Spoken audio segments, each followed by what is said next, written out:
Welcome back, everyone. Before I start talking about the game, I wanted to give a huge shout out to Monkeys with Jobs, which are the developers of the game that we're gonna try out now, the Dyer Expedition. They provided me a key, and I'm very pleased with it. Dyer the Expedition is a puzzle adventure game with light Lovecraftian horror elements. So this is taken straight out of the Steam page. As you guys should be aware, I'm all for Lovecraftian horror, especially when it is done well, and in this case, it is done pretty well. The game has a kind of a PlayStation 1 aesthetic, so it's a very retro vibe. I do enjoy that. Gameplay itself, it's simple, it's puzzle based, but there is something that I enjoyed about the puzzles, which is there is no hints on how to solve the puzzles or whatever. Basically nothing. You just have to get there by yourself, or at least I didn't saw no hints or hints that I understood, but the puzzles are very simple and easy to understand, so it doesn't become frustrating.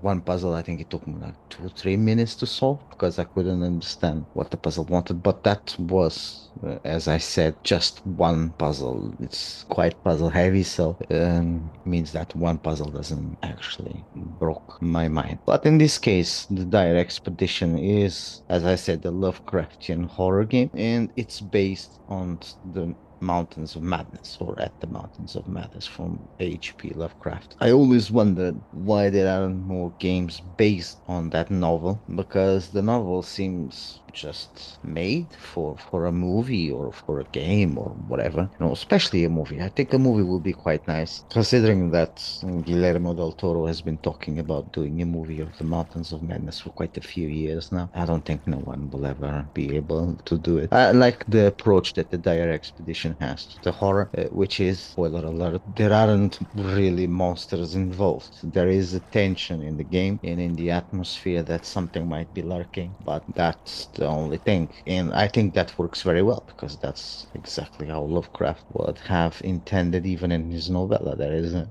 tension that something is following you, but you are not very aware of what it is. Runtime is my only caveat with the game, as I've been waiting for, I don't know, like 2 or 3 years now for the game, and I thought the game would be a bit longer than this, and unfortunately it's not that long.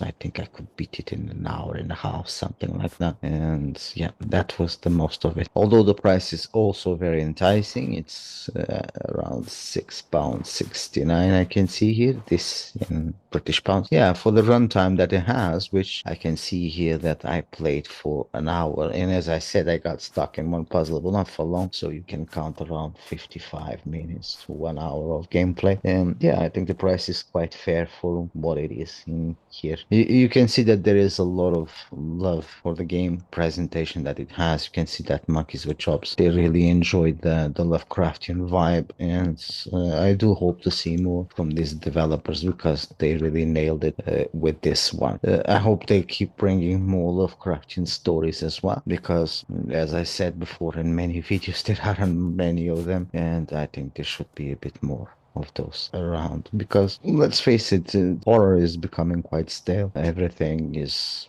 very much the same, and if it is not a PvP or asymmetrical horror game, you will not see that many horror games around that actually have that vibe from the 2000s, or even the PlayStation one.